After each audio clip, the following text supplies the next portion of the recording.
Imagine ceci. Tu es dans une pièce pleine de monde. Tout le monde parle, crie, discute. C'est le chaos. Chacun veut être entendu. Chacun veut de l'attention. C'est un spectacle désespéré où personne n'écoute vraiment. Ils attendent juste leur tour pour parler. Et au milieu de tout ce bruit, il y a une personne en silence. Elle ne dit rien. Elle n'essaie de convaincre personne. Elle observe simplement. Et sans faire un seul mouvement, sans ouvrir la bouche, elle attire toute l'attention. Pourquoi? Parce que dans un monde de bruit, le silence est le pouvoir. Nous vivons à une époque où tout le monde est désespéré d'être vu, d'être validé, d'être une partie de quelque chose. Ils publient chaque pensée, chaque action, chaque fragment de leur vie en attendant l'approbation. Mais les vrais joueurs, ceux qui sont vraiment aux commandes de leur destin, comprennent que le pouvoir n'est pas dans l'exposition, mais dans le contrôle, dans la discipline de ne pas avoir besoin des applaudissements de personne, dans la capacité de se déplacer sans laisser de traces, en sachant que le vrai succès n'est pas un spectacle, c'est une guerre stratégique qui se déroule dans l'ombre. Si tu suis le chemin de la majorité, tu seras condamné à être un de plus, piégé dans la cage de la validation. Mais si tu apprends à faire taire le bruit, à agir sans demander la permission, à disparaître quand c'est nécessaire et à émerger seulement quand tu as gagné, alors tu seras un fantôme avec du pouvoir, quelqu'un d'indéchiffrable, d'inaccessible. Aujourd'hui, nous allons parler de véritable transformation. Pas de jolies phrases pour nourrir l'ego. Ici, il n'y a pas de place pour la faiblesse ni pour ceux qui cherchent l'approbation. Nous allons décomposer 9 principes qui, si tu les appliques, te transformeront en quelqu'un qui n'a pas besoin de la validation de personne. Mais sois bien clair, ce chemin n'est pas pour tout le monde. Il est seulement pour ceux qui sont prêts pour le niveau suivant. Es-tu prêt? Commençons. U1. Disparais du radar et laisse-les parler tout seuls. Regarde autour de toi. La plupart des gens sont obsédés par le fait de prouver quelque chose. Ils publient chaque petite réussite, chaque mouvement, chaque pensée. Ils veulent être vus, reconnus, qu'on parle d'eux. Mais voici le piège. Plus tu essaies de prouver ta valeur, plus tu démontres que tu n'en as aucune. Les gens ne comprennent pas cela.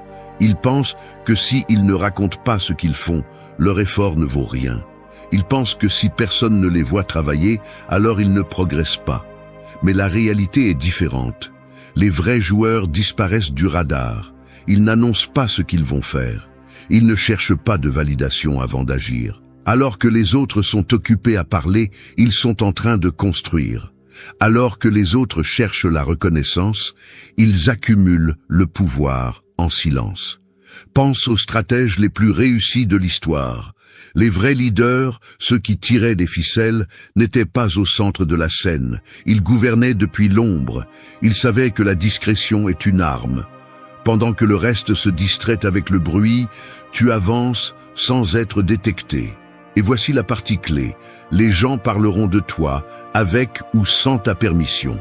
Ils inventeront des histoires, supposeront des choses, essaieront de deviner ce que tu fais. C'est ainsi que fonctionne la société. La plupart ne supportent pas l'idée de ne pas savoir ce que tu fais, de ne pas pouvoir te classer, de ne pas avoir accès à ta vie. La réponse? Laisse-les parler tout seuls. Ne te défends pas. N'explique rien. Ne leur donne pas d'informations.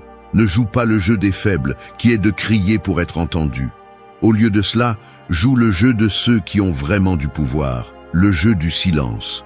Quand tu disparais du radar, quand tu arrêtes de te justifier, quand tu agis simplement sans donner d'explication, quelque chose change. Un mystère se crée, du respect se crée. Et le plus important, tu te libères de la prison de l'opinion des autres. Parce que la plupart des gens ne veulent pas te comprendre, ils veulent juste te coller une étiquette. Et au moment où ils t'étiquettent, ils pensent qu'ils t'ont réduit à quelque chose qu'ils peuvent gérer. Mais si tu disparais, si tu deviens indéchiffrable, tu brises leur contrôle. Voici la preuve. Les plus réussis, ceux qui construisent vraiment des empires, ne sont pas ceux qui crient leurs plans. Ce sont ceux qui bougent en silence et n'apparaissent que lorsque c'est nécessaire. Ils ne cherchent pas l'attention les cherche. Ils ne demandent pas de respect, ils l'imposent par leur simple présence. Alors, Voici ton défi. Arrête de raconter au monde ce que tu vas faire. Disparais du radar. Travaille dans l'ombre. Et quand tu réapparais, que ce soit avec des résultats si grands qu'il n'y ait rien à expliquer. 2. Élimine le bruit ou il te traînera dans l'oubli. Imagine un guerrier au milieu du champ de bataille, pas n'importe lequel, mais un vraiment mortel. Son regard est fixé sur l'ennemi, sa respiration est contrôlée, ses mouvements calculés.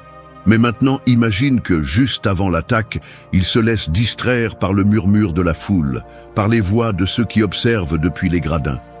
Que se passe-t-il alors? Il perd sa concentration, commet une erreur, et en un clin d'œil, il est vaincu. C'est ainsi que la plupart des gens vivent leur vie, avec une attention dispersée, accablés par le bruit extérieur. Ce n'est pas une armée qui les arrête, mais un bombardement constant de distractions déguisées en urgence, des nouvelles sans importance, des scandales du moment, des notifications sans fin, des voix qui ne se taisent jamais. Et plus tu te plonges dans ce bruit, moins tu as de contrôle sur toi-même.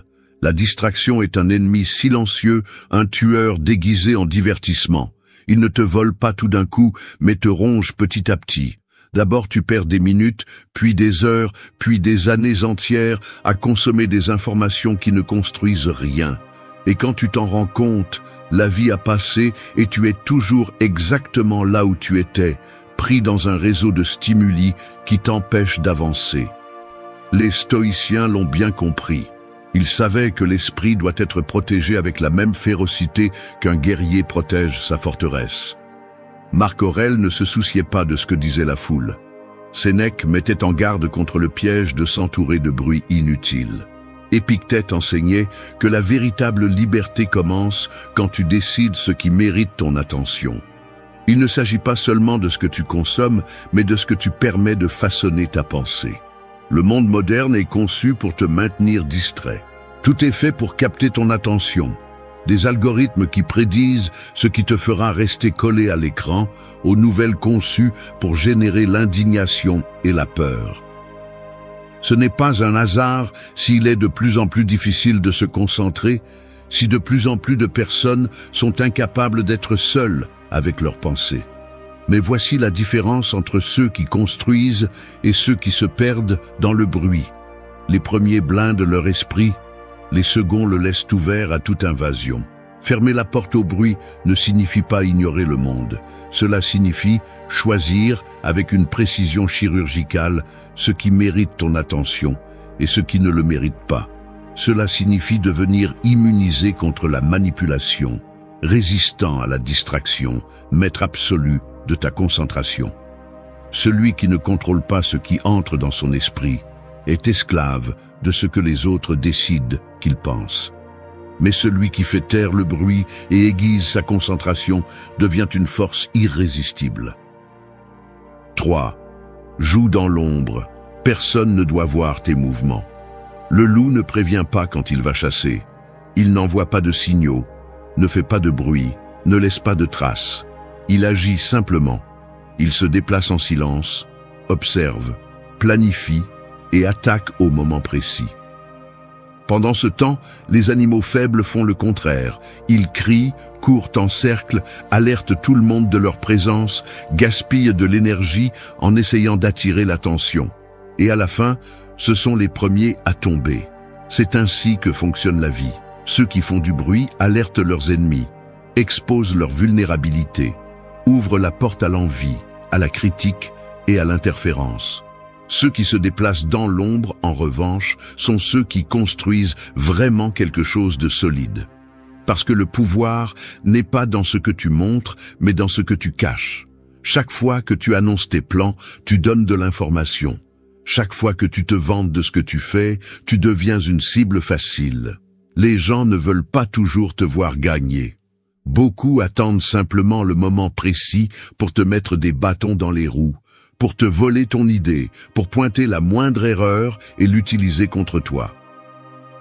Les stoïciens parlaient de l'autocontrôle, de la discipline, de la capacité à résister aux besoins de validation externe.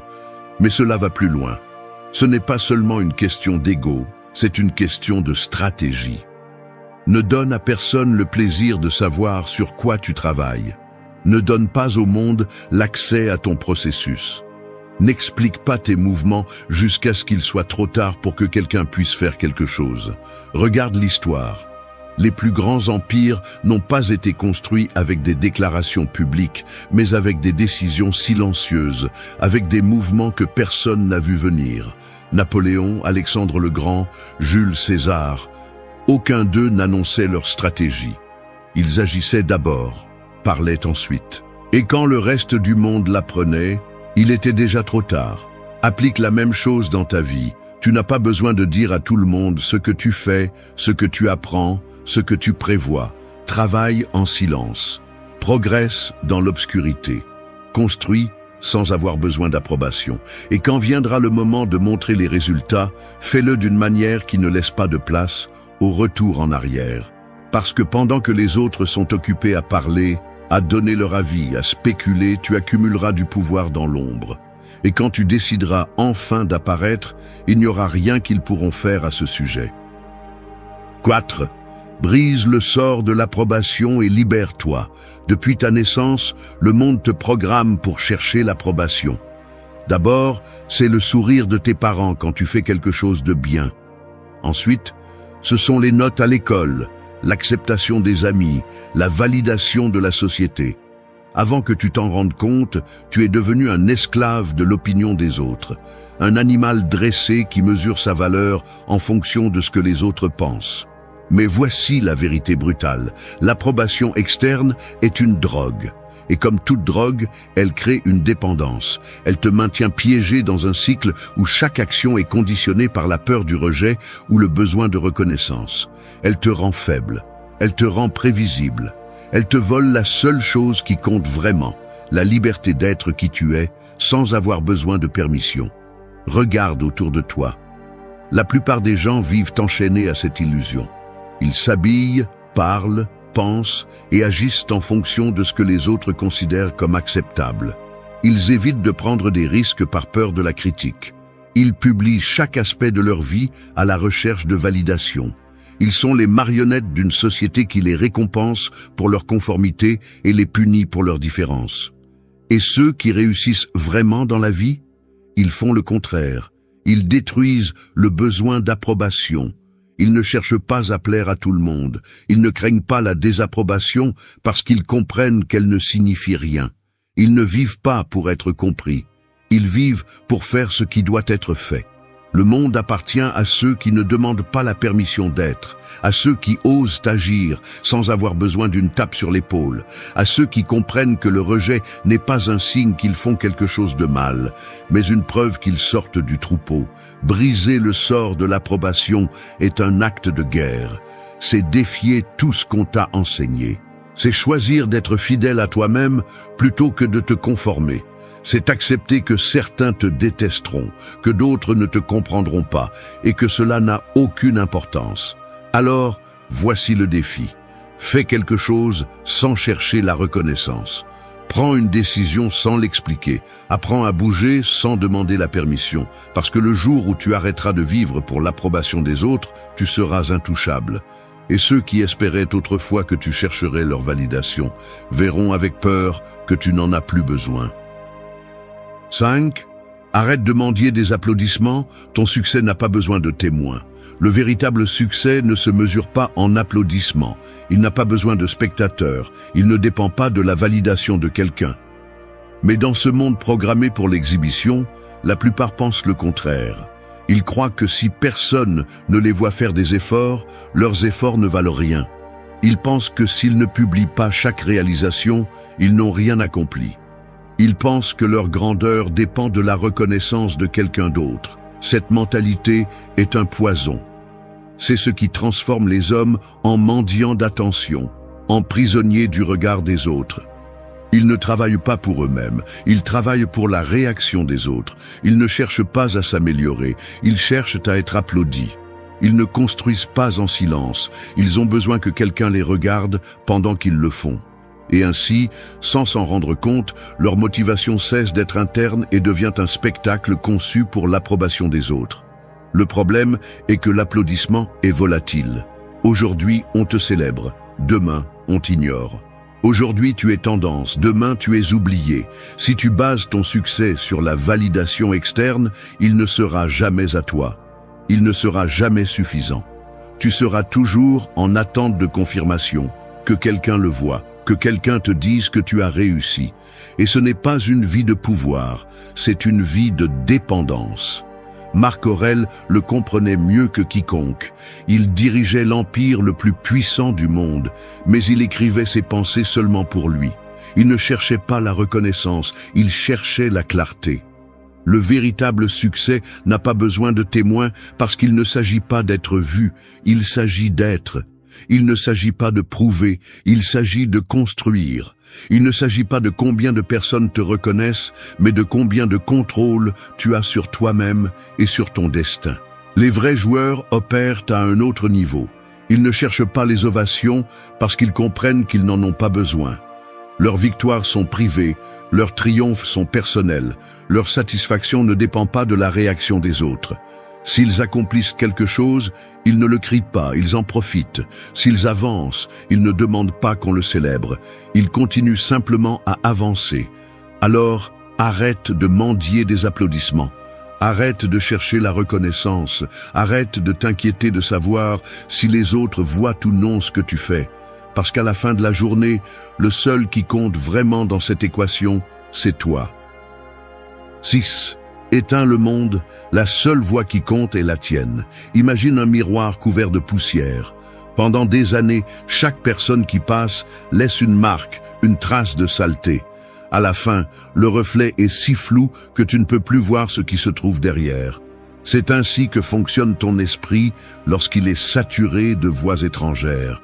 Chaque opinion, chaque critique, chaque attente que tu acceptes sans questionner est une couche supplémentaire de saleté qui t'éloigne de ton véritable reflet. Et si tu ne nettoies pas ce miroir, si tu n'élimines pas le bruit, tu finis par oublier qui tu es vraiment. Depuis ta naissance, le monde te remplit d'instructions. Ce qu'est le succès, ce que tu devrais désirer, ce qui est acceptable, ce qui est interdit. On t'apprend à suivre un scénario, à t'adapter, à mesurer tes pas en fonction de ce que les autres attendent de toi. Et le résultat est un esprit programmé pour écouter tout le monde, sauf lui-même. Le problème est que la plupart des gens ne remettent jamais en question cette programmation. Ils passent leur vie à réagir automatiquement, laissant leur identité être façonnée par les opinions de personnes qu'ils ne respectent même pas. Ils ne s'arrêtent jamais pour se demander « Est-ce que c'est vraiment ce que je veux ?» ou est-ce simplement ce qu'on m'a dit que je devrais vouloir? Mais il y a une chose que le monde ne te dit pas. Tu as le droit d'éteindre tout, de faire taire les voix qui n'apportent rien, de fermer la porte à tout bruit qui ne te renforce pas, de nettoyer ce miroir jusqu'à ce que le reflet que tu vois soit le tien, sans interférence, sans distorsion. Parce que tant que tu ne fais pas cela, tu ne t'appartiens pas complètement. Regarde ceux qui ont construit quelque chose de réel. Ils ne suivent pas les tendances, ils les créent. Ils ne cherchent pas l'approbation, ils imposent leur vision. Ils ne permettent pas que le bruit externe dicte leur cap, car ils ont appris à écouter quelque chose de beaucoup plus puissant, leur propre voix.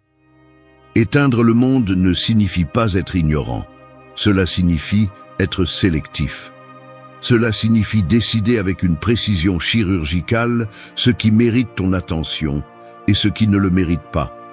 Cela signifie fortifier ton esprit pour qu'aucune opinion sans valeur, aucune critique vide, aucune distraction déguisée en importance ne puisse altérer ton chemin.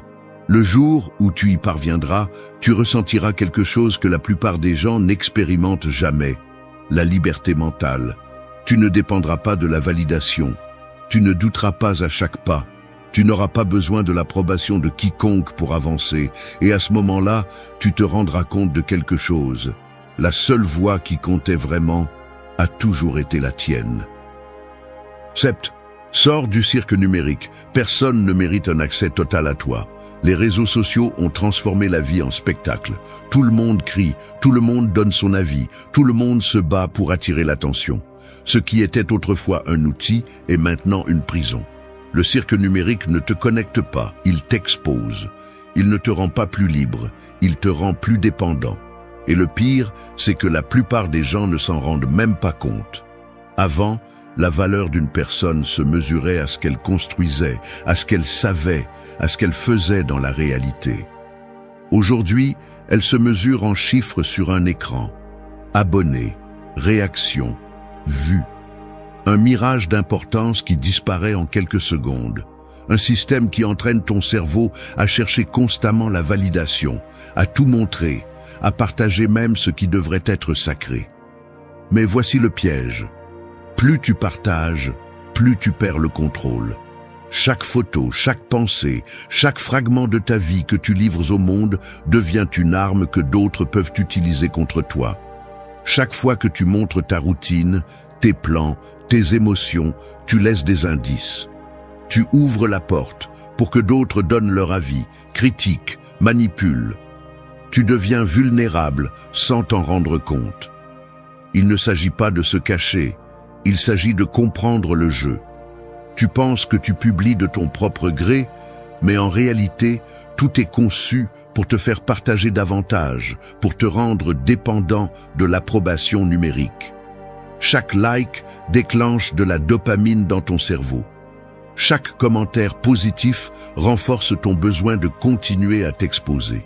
Et peu à peu, sans que tu t'en rendes compte, tu deviens quelqu'un qui ne vit plus pour lui-même, mais pour le public. Mais le public n'est pas ton allié. Il ne se soucie pas de ton bien-être.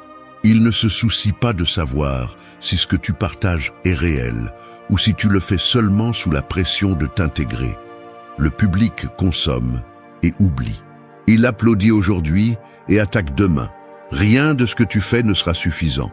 Les vrais joueurs ont compris cela. Ils n'exhibent pas chaque pas qu'ils font. Ils n'ont pas besoin de l'approbation numérique pour se sentir précieux. Ils avancent en silence, avec stratégie, laissant les résultats parler pour eux. Leur pouvoir vient de ce qu'ils ne montrent pas, de ce que personne ne sait. Le monde moderne t'a convaincu que tu devais être accessible, que partager était nécessaire, que si tu ne publiais pas ce que tu fais, tu n'existais pas. Mais c'est le grand mensonge. La réalité est que moins tu donnes accès, plus tu as le contrôle. Plus tu es sélectif dans ce que tu partages, plus tu accumules de pouvoir. Sortir du cirque numérique ne signifie pas disparaître, cela signifie changer les règles du jeu, l'utiliser sans être utilisé, apprendre à construire sans avoir besoin d'exposer tout, faire en sorte que ta vie réelle soit plus importante que ta vie virtuelle.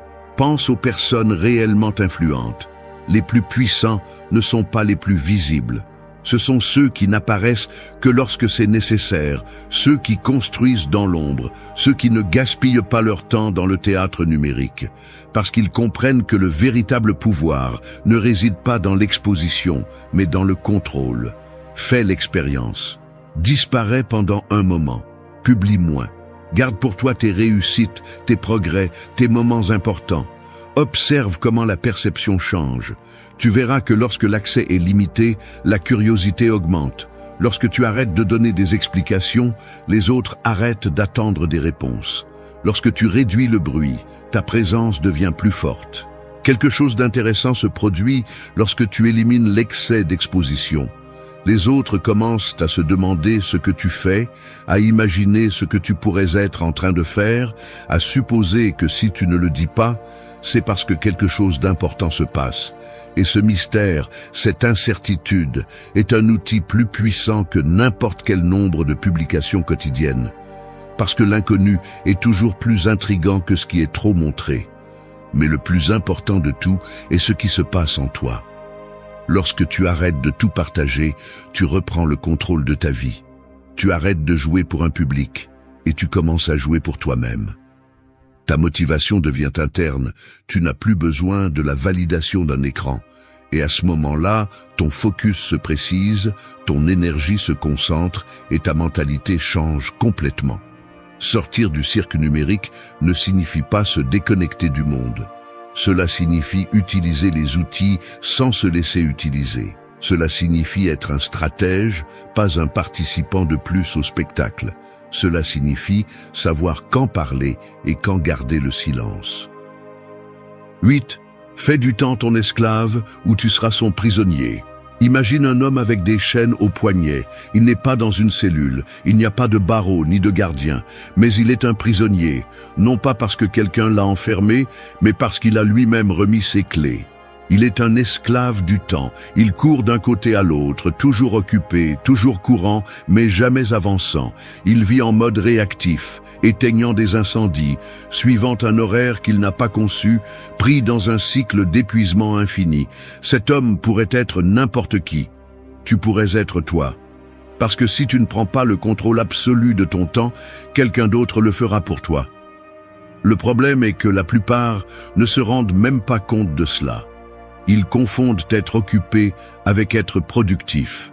Ils se lèvent, vérifient leur téléphone, répondent à des messages, consomment du contenu, travaillent sans véritable plan. À la fin de la journée, ils sont épuisés. Mais si tu leur demandes ce qu'ils ont construit, ce qu'ils ont changé, ce qu'ils ont maîtrisé, la réponse est toujours la même. Rien. Le temps est la monnaie la plus précieuse que tu as, mais c'est aussi la plus facile à gaspiller. Si tu ne le gères pas avec une précision chirurgicale, il s'écoule comme de l'eau entre les doigts. Il se perd en distractions, en tâches sans importance, en conversations inutiles, en engagements que tu n'as pas choisis. Et quand tu t'en rends compte, les jours se sont transformés en mois, les mois en années, et tu es toujours au même endroit. Ceux qui réussissent vraiment ne vivent pas dans cet état de chaos. Ils ne suivent pas le flux de la foule. Ils ne se réveillent pas sans savoir ce qu'ils feront de leur journée. Ils ne réagissent pas au temps. Ils le dominent. Ils ont des horaires conçus pour eux. Ils éliminent l'inutile sans pitié. Ils apprennent à dire non. Ils transforment chaque minute en un pas vers quelque chose de plus grand. Et c'est pourquoi, dans le même temps que d'autres dépensent en distraction, ils construisent des empires. Mais maîtriser le temps ne concerne pas seulement l'organisation, mais aussi l'état d'esprit. Il y a des gens qui peuvent passer des heures occupées sans rien accomplir, et d'autres qui en 30 minutes font plus que la plupart en une journée entière. La différence n'est pas la quantité de temps, mais la qualité avec laquelle il est utilisé. Celui qui est prisonnier du temps vit dans un état d'urgence constant. Il court toujours, répond toujours, gère toujours l'immédiat. Il ne s'arrête jamais pour penser à long terme. Il ne planifie jamais. Il n'impose jamais son propre rythme. Et ainsi, sans s'en rendre compte, toute sa vie devient un ensemble de tâches disjointes qui ne mènent jamais à rien de concret. D'un autre côté, celui qui fait du temps son esclave est celui qui décide ce qui mérite son attention et ce qui ne le mérite pas. Il n'accepte pas de réunions inutiles. Il ne perd pas des heures à consommer des informations sans valeur. Il ne dépense pas d'énergie dans des choses qui ne le rapprochent pas de son objectif. Chaque action qu'il entreprend est alignée avec un but plus grand. Si tu veux sortir du cycle de la médiocrité, tu dois prendre une décision maintenant. Soit le temps est ton esclave, soit tu seras son prisonnier. Commence par éliminer ce qui ne t'ajoute rien. Coupe les tâches sans valeur. Efface les engagements inutiles. Ferme les portes qui te prennent de l'énergie. Organise ta journée comme si tu étais un stratège en guerre. Chaque action doit avoir un but. Chaque minute doit servir un objectif plus grand. 9. Sois un fantôme avec du pouvoir, inaccessible et indéchiffrable. Les plus dangereux ne sont pas ceux qui crient, ne sont pas ceux qui s'exposent, ne sont pas ceux qui cherchent à être vus. Les plus dangereux sont ceux que tu ne peux pas lire, ceux qui bougent en silence, ceux dont personne ne sait ce qu'ils vont faire jusqu'à ce qu'il soit trop tard. Dans un monde où tout le monde cherche de l'attention, l'anonymat est devenu une arme. La plupart vivent avec un besoin désespéré d'être reconnus, d'être compris, d'être acceptés. Ils publient tout, expliquent tout, exposent chaque détail de leur vie, sans réaliser que chaque fragment d'information qu'ils donnent les rend plus vulnérables. Mais il y a un autre chemin. Un chemin où personne ne sait exactement ce que tu penses, où personne ne peut prédire ton prochain mouvement, où tu ne donnes pas d'explication, tu ne cherches pas l'approbation. Tu ne suis pas les tendances. Tu es un fantôme avec du pouvoir, présent mais inaccessible, visible mais indéchiffrable. La plupart ne comprennent pas la force de cela. Ils pensent que pour avoir un impact, ils doivent être au centre de l'attention, qu'ils doivent expliquer leurs intentions, qu'ils doivent dire au monde sur quoi ils travaillent. Mais les vrais joueurs ne font pas ça. Non pas parce qu'ils ont peur, mais parce que le pouvoir se construit dans ce qui n'est pas vu, dans ce que personne ne peut anticiper, dans ce qui ne peut être déchiffré. Pense aux plus grands stratèges de l'histoire. Ils ne révélaient jamais leurs plans jusqu'à ce qu'il soit trop tard pour les arrêter. Ils ne se fatiguaient jamais dans des discussions inutiles. Ils ne donnaient jamais d'informations qui pourraient être utilisées contre eux. Ils agissaient d'abord, parlaient ensuite. Celui qui apprend à bouger dans l'ombre devient impossible à arrêter. Non pas parce qu'il est invulnérable, mais parce que personne ne sait où l'attaquer. Il ne laisse pas de points faibles exposés. Il ne permet pas qu'on l'étudie, qu'on l'analyse, qu'on le désarme avant qu'il puisse agir. Être un fantôme avec du pouvoir ne signifie pas être invisible. Cela signifie être imprévisible. Cela signifie que, quand tu apparais, ton impact est absolu. Cela signifie que quand tu parles, ce que tu dis résonne plus parce que tu ne le fais pas souvent. Les gens craignent ce qu'ils ne peuvent comprendre. Et dans un monde où tout le monde s'efforce de s'intégrer, d'être compris, d'être catégorisé, celui qui ne se laisse pas lire devient un mystère. Et les mystères génèrent du respect, génèrent de l'intrigue, génèrent du pouvoir. Si personne ne sait exactement ce que tu construis, personne ne peut t'arrêter. Si personne ne comprend complètement ta stratégie, personne ne peut la saboter. Si tu apprends à bouger sans laisser de traces, sans chercher une reconnaissance immédiate, sans besoin de validation, tu deviens un joueur à un niveau complètement différent. Fais l'expérience. Arrête d'expliquer tes intentions. Laisse les gens supposer, inventer, spéculer. Mais ne leur donne jamais de réponse. Laisse-les se demander ce que tu fais. Laisse-les se confondre. Laisse-les essayer de deviner. Et pendant qu'ils parlent, tu avances. Pendant qu'ils pensent qu'ils te comprennent, tu es déjà à un autre niveau. Merci d'être resté jusqu'à la fin de la vidéo. Si vous avez tout vu, commentez « Je suis stoïcien » comme notre signe secret, indiquant que vous êtes un véritable apprenant du stoïcisme. N'oubliez pas de vous abonner et de liker la vidéo si elle vous a plu. Rendez-vous dans la prochaine. Il y a ceux qui traversent la vie comme des bougies éteintes, attendant que quelqu'un d'autre apporte le feu. Ils restent immobiles, dans l'obscurité, croyant que la chaleur, la lumière, le sens viendront de l'extérieur. Mais une bougie qui n'apprend pas à s'allumer seule devient une dépendance. Et vivre en attendant que les autres soient votre étincelle est la façon la plus lente de vous éteindre de l'intérieur. Cette vidéo est pour ceux qui sont prêts à s'enflammer de l'intérieur. Pour ceux qui ont déjà compris que construire une vie avec un but, une identité et une force personnelle n'est pas un luxe, c'est une nécessité. Parce que si vous n'avez pas cela, vous allez chercher la validation dans chaque étreinte, l'acceptation dans chaque relation, le sens dans chaque promesse d'autrui. Et vous allez vous perdre, inévitablement. Le problème n'est pas d'être seul. Le problème est d'avoir peur d'être avec vous-même. Et quand cette peur domine, vous finissez par choisir la compagnie par nécessité, pas par liberté. Vous finissez par vous donner à des personnes, à des situations, à des routines qui n'existent que pour couvrir le bruit de ce que vous n'affrontez pas à l'intérieur. La vérité est que vous ne trouverez pas le respect chez quelqu'un si vous ne vous respectez pas d'abord. Vous ne serez admiré par personne si vous passez votre vie à ignorer votre potentiel. Et vous ne construirez rien de solide si vous ne devenez pas votre propre racine. Cette vidéo ne vient pas pour romantiser la solitude, mais pour vous montrer son pouvoir. Nous allons parcourir 8 principes stoïciens qui n'ont pas besoin de décoration ni de belles phrases, parce qu'ils fonctionnent. Ce sont des vérités inconfortables qui, si vous les appliquez, vous sortiront de la dépendance émotionnelle, du vide existentiel, et vous mèneront à un endroit où vous comprendrez enfin que vous êtes suffisant. Non pas par arrogance, mais par travail intérieur, par discipline, par présence. Parce que seul celui qui s'allume de l'intérieur peut éclairer le monde sans se consumer en lui. 1. Arrête de combler les vides avec des mains étrangères. Il y a des gens qui vivent comme des puits sans fond déguisés en étant tranquilles. De l'extérieur, ils semblent stables, sereins, calmes. Mais il suffit de s'approcher pour remarquer la profondeur creuse qu'ils portent en eux. Peu importe combien d'eau tu verses, ce n'est jamais suffisant. Tout se perd dans cet abîme silencieux qu'ils traînent depuis des années. Et au lieu de le sceller avec un travail intérieur, ils cherchent désespérément quelqu'un pour le remplir à leur place.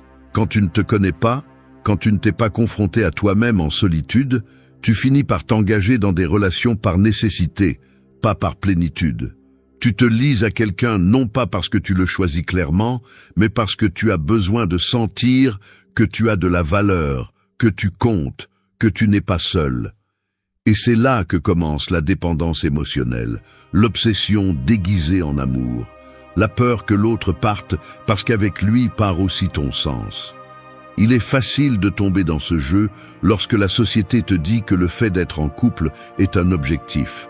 Lorsque tu es sous pression, avec l'idée que si tu n'as personne, quelque chose ne va pas chez toi. Mais personne ne t'apprend à être avec toi. Personne ne te dit qu'avant de donner ton cœur, tu as besoin d'en construire un solide.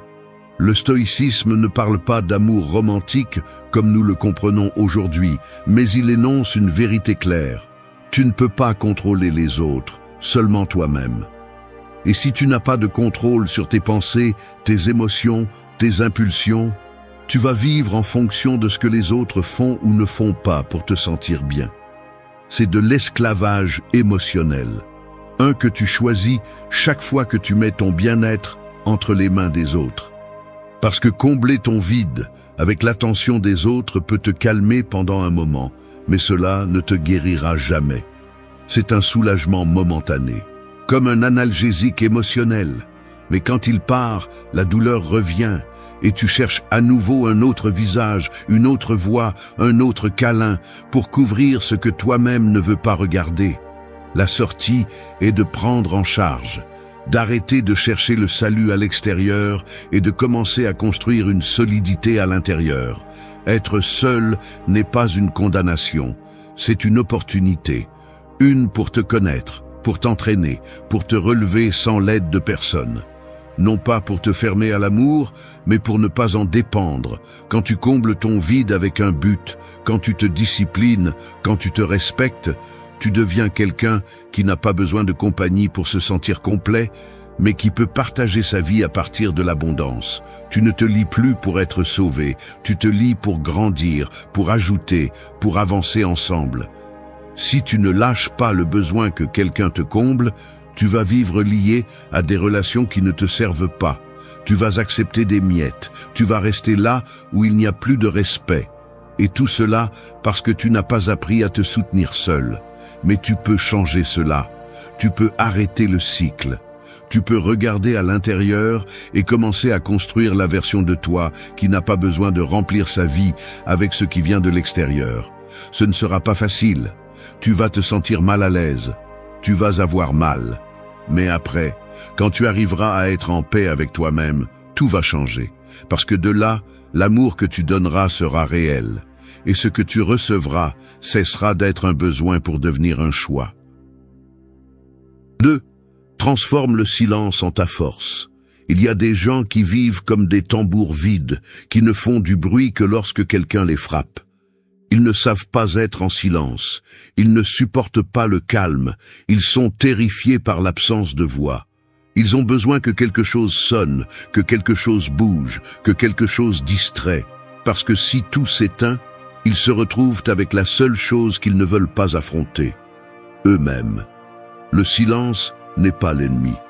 Le silence est un miroir qui te montre sans fioriture, sans filtre, sans mensonge. Et quand tu n'es pas prêt à te voir, tu préfères le chaos, les distractions, les voix étrangères qui remplissent l'espace où devrait être ta conscience. Beaucoup craignent d'être seuls, non pas parce qu'ils manquent de compagnie, mais parce que le silence les oblige à ressentir. Et là surgissent les blessures non résolues, les doutes que tu as ignorés, les pensées que tu évites chaque fois que tu allumes la télévision ou que tu vérifies ton téléphone. C'est pourquoi ils s'accrochent à des liens inutiles, à des conversations vides, à tout ce qui leur permet de fuir cette rencontre intérieure. Mais on ne peut pas construire de force personnelle sans franchir ce seuil. Le silence, lorsque tu l'affrontes avec intention, devient un entraînement. C'est l'endroit où tu apprends à écouter ce qui compte vraiment, où tu découvres qui tu es sans le bruit du monde. Le stoïcisme parle de maîtrise intérieure, de l'importance de gouverner ton esprit avant le monde. Marc Aurèle écrivait dans son journal des réflexions que personne d'autre ne lirait, non pas pour impressionner quelqu'un, mais pour rester ferme dans son but. Dans ses silences avec lui-même, il a trouvé la clarté, la direction, le caractère. Parce que le silence ne révèle pas seulement, il forge aussi. Là, tu comprends tes véritables intentions. Là, tu deviens conscient de tes pensées automatiques. Là, tu peux corriger ce qui ne te convient pas avant d'agir. Il ne s'agit pas de t'isoler du monde, mais de ne pas te perdre en lui. Quand le bruit extérieur est constant, ta boussole intérieure se désoriente. Tu perds le cap. Tu commences à vivre en réagissant plutôt qu'en choisissant. Et quand cela arrive, tu deviens faible, manipulable, insécurisé. Transformer le silence en ta force, c'est apprendre à être calme sans que cela signifie le vide. C'est trouver la paix sans avoir besoin de distraction. C'est faire du temps seul un terrain d'entraînement, pas une punition. Et cela ne se réalise qu'avec de la pratique, de l'intention, de la présence. Au début, cela peut être inconfortable. Ton esprit va essayer de s'échapper. Tu voudras chercher quelque chose à faire. Mais si tu restes, si tu respires, si tu écoutes, tu vas commencer à remarquer des schémas. Tu vas découvrir quelles pensées reviennent avec force, quelles émotions demandent de l'attention. Et de là, de cette conscience, tu peux commencer à te transformer. Tu peux prendre des décisions plus claires, agir avec plus de fermeté, parler avec plus de vérité. Un esprit qui a été trempé dans le silence ne s'effondre pas quand le bruit arrive. Il n'a pas besoin de se défendre avec des cris, ni de chercher une validation désespérée. Il apprend à répondre plutôt qu'à réagir. Il apprend à observer sans se laisser emporter. Et ça, c'est du pouvoir. Dans un monde qui vit à toute vitesse, celui qui peut être en silence sans se sentir vide a un avantage que peu comprennent.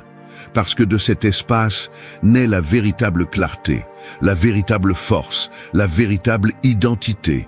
Tu n'as pas besoin de plus de voix, tu as besoin d'écouter la tienne, et pour cela, tu dois éteindre le monde de l'intérieur. Seulement ainsi, tu pourras te tenir fermement, même quand tout autour de toi tremble. Crois, édifie ton temple avec routine et feu.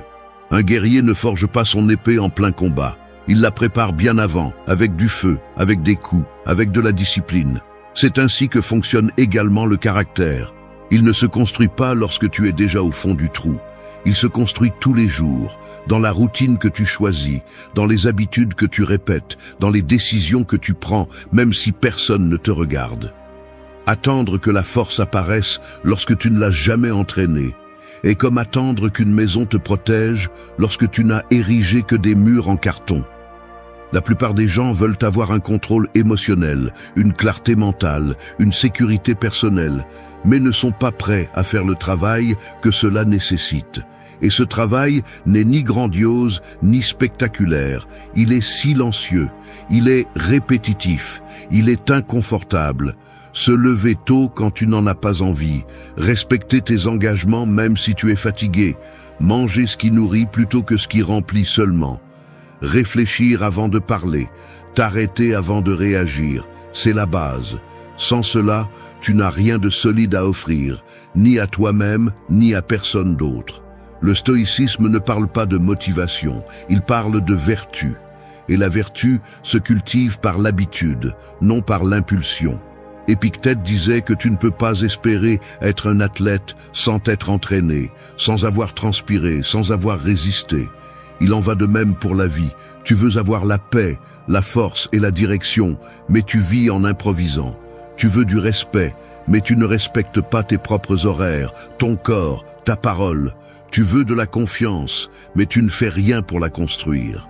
Alors qu'est-ce que tu construis réellement? Édifier ton temple avec routine et feu signifie avoir une structure quotidienne qui te rapproche de la personne que tu veux être, même si tu ne vois pas de résultats immédiats. Le feu est l'effort, la constance, la douleur contrôlée qui transforme. La routine est l'architecture. Sans l'une, il n'y a pas de forme. Sans l'autre, il n'y a pas de changement. Et tu n'as pas besoin de quelque chose de compliqué. Juste une vraie discipline. Ce que tu fais chaque jour forme ton caractère. Ce que tu répètes devient qui tu es. Il n'y a pas moyen d'échapper à cela. Tu peux feindre la force devant les autres, mais au fond de toi, tu sais si tu te tiens à tes engagements ou non.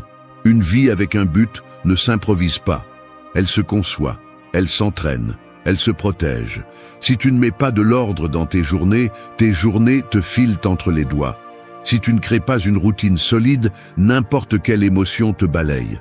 Et c'est là que tu retournes chercher une validation externe, parce qu'à l'intérieur, tu n'as pas de base.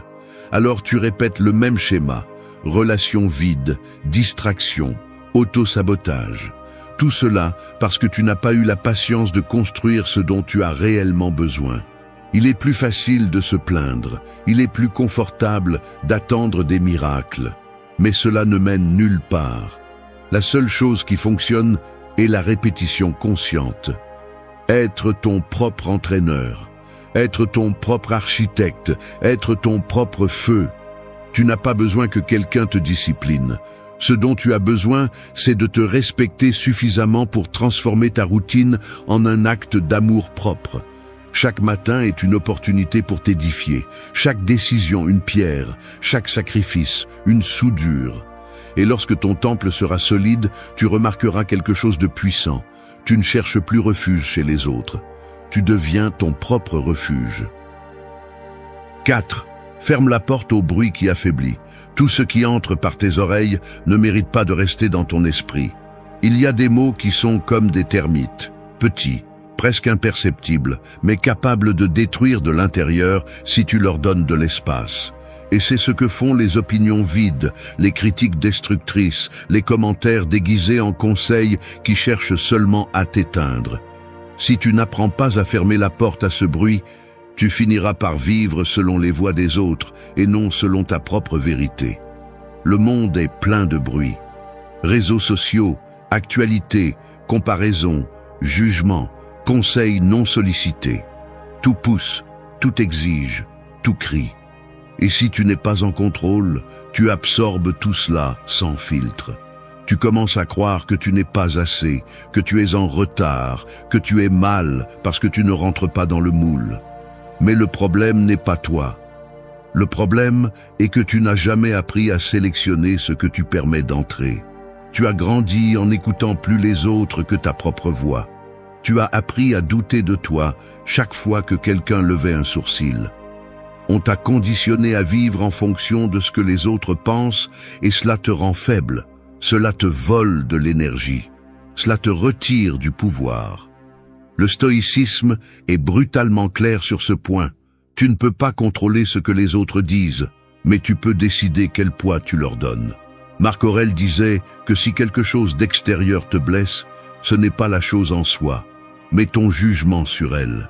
C'est ta réaction qui t'affecte, pas le commentaire en soi. Alors, la question n'est pas « comment faire pour que les autres ne donnent pas leur avis ?» mais « pourquoi je donne tant de pouvoir à ce qu'ils disent ?» Et la réponse est souvent la même. Parce que tu n'as pas construit assez de confiance en toi. Parce qu'au fond, tu cherches toujours l'approbation déguisée en feedback. Fermer la porte au bruit qui affaiblit ne signifie pas devenir aveugle ou sourd. Cela signifie apprendre à filtrer. Toute critique ne mérite pas d'analyse. Tout conseil ne mérite pas d'attention. Toute opinion ne vient pas du respect. Et cela, tu dois le comprendre sans culpabilité. Tu n'es pas obligé de tout recevoir. Ton esprit est un temple et tout le monde ne devrait pas y entrer. Si tu permets à n'importe quel bruit de t'affecter, chaque pas que tu feras sera conditionné. Tu vas t'arrêter par peur de ce qu'on dira. Tu vas repousser des décisions par peur d'être jugé. Tu vas te perdre en essayant de plaire à ceux qui ne se connaissent même pas eux-mêmes. Tu dois devenir le maître de ton espace mental. Cela ne se fait pas par l'isolement, mais par la clarté. Savoir qui tu es. Savoir ce que tu veux. Savoir pourquoi tu fais ce que tu fais. Et à partir de là, tout ce qui n'ajoute pas est écarté. Tout ce qui affaiblit est bloqué. Non par arrogance, mais par respect, parce que tu sais que tu n'es pas ici pour être compris par tous, ni accepté par tous, ni applaudi par tous. Tu es ici pour construire une vie cohérente avec ton but, pas avec les attentes des autres. Quand tu fermes cette porte, tu retrouves de la force. Ton focus s'améliore, ton énergie se libère, et tu cesses d'être une éponge qui absorbe tout, pour devenir un filtre qui décide. C'est le changement. Ne pas vivre en réagissant au bruit, mais en choisissant ton son. Ne pas laisser n'importe quelle voix te faire trembler, mais que ta propre voix soit assez forte pour te soutenir même au milieu du chaos. 5. Ne pas investir ton âme là où il n'y a pas de respect. Un feu ne brûle que si l'environnement le permet. Mets une flamme au milieu de la pluie et elle finira par s'éteindre. Il en va de même pour toi. Tu peux avoir de bonnes intentions, tu peux donner le meilleur de toi-même, tu peux te donner entièrement, mais si tu le fais dans un endroit où il n'y a pas de respect, tout ce que tu obtiendras, c'est de l'épuisement. Donner ton âme dans des espaces où elle n'est pas valorisée n'est pas de la noblesse, c'est de l'abandon de soi. Beaucoup de gens ont appris que aimer, c'est endurer, que se donner, c'est tout céder, que si tu donnes plus, tu recevras finalement la même chose. Mais ça ne fonctionne pas comme ça. Le respect ne se demande pas, il ne se négocie pas. Il est reconnu ou il s'en va. Quand tu te retrouves constamment à justifier pourquoi quelqu'un t'ignore, te blesse ou te traite comme si tu étais en option, tu n'es plus dans une relation, tu es dans une bataille interne entre ton besoin d'affection et ton manque de limites. Et dans cette guerre, c'est toujours ta dignité qui perd. Le stoïcisme enseigne que l'une des clés de la paix intérieure est d'apprendre à bien choisir où mettre son énergie. Sénèque disait que la vie n'est pas courte, mais gaspillée. Et l'une des façons les plus tristes de la gaspiller est de rester là où ta présence n'est pas reconnue. Tu ne peux pas fleurir sur un terrain qui te piétine constamment. Tu ne peux pas grandir lorsque tout ton effort est drainé par l'indifférence de quelqu'un qui ne voit pas ta valeur. Investir ton âme nécessite de la sagesse. Tu ne peux pas le faire par peur d'être seul, ni par habitude, ni par attachement déguisé en amour. Tu dois regarder clairement où tu sèmes, car l'âme que tu donnes ne se récupère pas si facilement. Et si tu la donnes sur un terrain stérile, tu ne feras que te vider. Te respecter signifie savoir quand partir. Pas avec du drame, pas avec de la rancœur, mais avec fermeté. Cela signifie reconnaître que ta valeur ne se mesure pas à ta patience, mais à la clarté de tes limites. Il y a des relations, des environnements et des personnes qui ne comprennent que l'abus émotionnel, la manipulation silencieuse, le mépris déguisé en proximité. Et là, on ne négocie pas.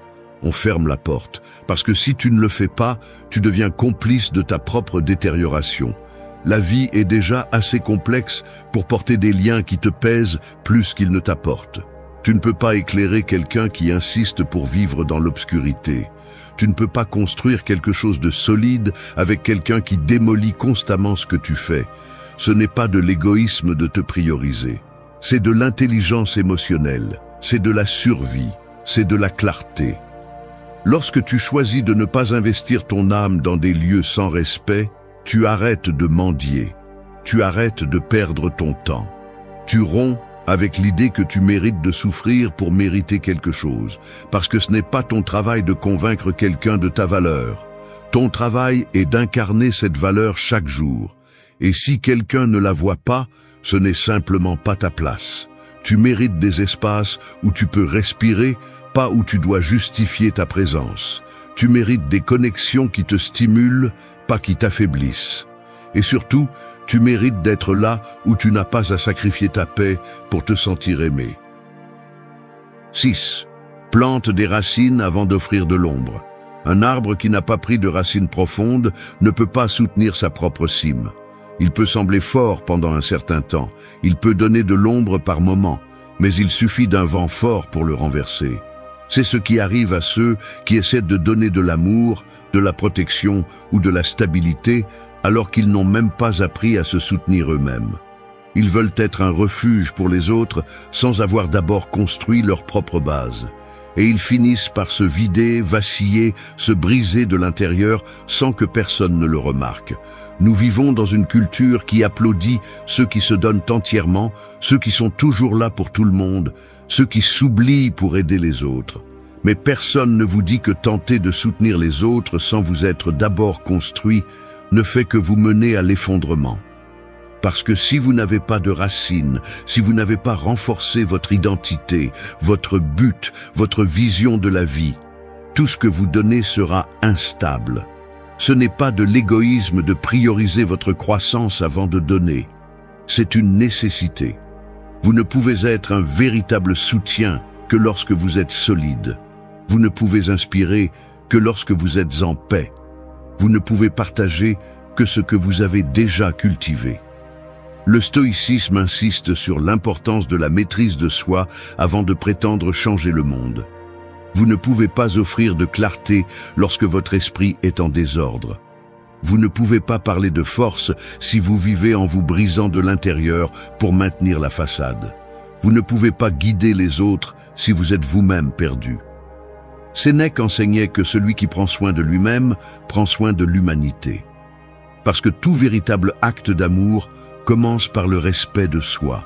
Et le respect de soi se construit en plantant des racines dans vos valeurs, dans votre discipline, dans votre cohérence. Planter des racines, c'est prendre soin de vous. C'est assumer que vous n'avez pas besoin de validation pour être quelqu'un. C'est arrêter de mettre votre sécurité dans les autres. C'est prendre des décisions difficiles qui vous renforcent, même si elles font mal. C'est choisir un chemin et le suivre, même s'il y a de l'incertitude. Les racines se forment lorsque vous cessez d'agir pour plaire et commencez à agir par conviction. Et plus elles sont profondes, plus vous avez de stabilité. Il est plus difficile pour quelqu'un de vous sortir de votre centre. Votre vision est plus claire, vos limites sont plus fermes, vos relations sont plus authentiques. Offrir de l'ombre sans racines est dangereux. Ça vous vide. Ça vous désorganise, ça vous fait dépendre de la reconnaissance des autres pour vous sentir valable. Et quand cela n'arrive pas, vous vous effondrez. Mais quand vous décidez de grandir à l'intérieur, avant de vous étendre à l'extérieur, tout change. Vous n'avez plus besoin de donner pour être vu, vous donnez parce que vous avez en surplus. Parce que vous avez tellement cultivé à l'intérieur que vous le partagez sans craindre de vous perdre. Et cela se ressent, cela se voit. Cela inspire. Les gens ne cherchent pas la perfection, ils cherchent la vérité. Et la vérité la plus puissante est celle de quelqu'un qui est bien avec lui-même, qui n'a pas besoin d'être nécessaire, qui ne disparaît pas quand il cesse d'être utile, qui peut rester silencieux et pourtant transmettre de la force. Si vous voulez avoir un impact, stabilisez-vous d'abord. Si vous voulez aimer correctement, aimez-vous d'abord sans condition. Si vous voulez accompagner, apprenez d'abord à marcher seul. Plantez vos racines. Rendez-les profondes. Rendez-les réelles. Parce que quand le vent viendra, et il viendra, la seule chose qui vous soutiendra sera ce que vous avez construit à l'intérieur. 7. Ne troque pas ta grandeur pour le confort. Une épée rouille lorsqu'elle reste trop longtemps rangée, non pas parce qu'elle a perdu son tranchant, mais parce que sa puissance a cessé d'être utilisée. Il en va de même pour les personnes qui sacrifient leur grandeur pour une fausse sensation de sécurité. Ils se complaisent dans des zones où ils ne grandissent plus, s'adaptent à des liens qui ne les élèvent pas, s'éteignent lentement pour ne pas déranger. Et ils le font par peur, peur de perdre quelque chose, peur de recommencer, peur de ne pas trouver quelque chose de mieux. Mais ce qu'ils perdent est bien plus précieux. Ils perdent leur feu intérieur, leur vision, leur essence. Il y a ceux qui préfèrent une routine tiède plutôt que le risque d'être fidèles à eux-mêmes. Ils acceptent des emplois qui ne les satisfont pas, des relations qui ne les respectent pas, des environnements qui les épuisent, tout pour ne pas lâcher ce qu'ils connaissent. Mais le confort n'est pas toujours la bonne chose. Ce qui est stable n'est pas toujours ce qui vous fait du bien. Et ce qui ne vous met pas au défi, avec le temps, vous endort. Parce que vivre ne consiste pas seulement à survivre, il s'agit d'évoluer. Et personne ne grandit en restant immobile. Le stoïcisme enseigne à agir avec vertu, non par commodité. À choisir ce qui renforce le caractère, même si c'est difficile. À ne pas se contenter de la facilité, mais à chercher ce qui transforme. Marc Aurèle a écrit que nous devons nous lever chaque matin et faire ce qui nous incombe, sans nous plaindre, sans éviter, sans chercher d'excuses. Parce que la vie ne t'attend pas, le temps avance, et si tu ne l'utilises pas pour construire, tu l'utilises pour stagner. Chaque décision que tu prends est une affirmation de qui tu es. Et chaque fois que tu choisis le confort plutôt que le but, tu cèdes une partie de ta grandeur. Il ne s'agit pas de te forcer à souffrir, il s'agit de ne pas t'anesthésier avec la facilité. Parce que le confort est traître. Au début, il soulage, mais ensuite, il enchaîne. Tu t'habitues à des relations médiocres, à des objectifs petits, à des silences qui font mal. Et quand enfin tu veux bouger, tu te rends compte que tu as perdu de la force. Non pas parce que tu ne peux pas, mais parce que tu as passé trop de temps à éteindre ta propre ambition. C'est ce qui se passe quand tu échanges ta grandeur pour la tranquillité. Tu perds la capacité de lutter, de te déranger, de progresser.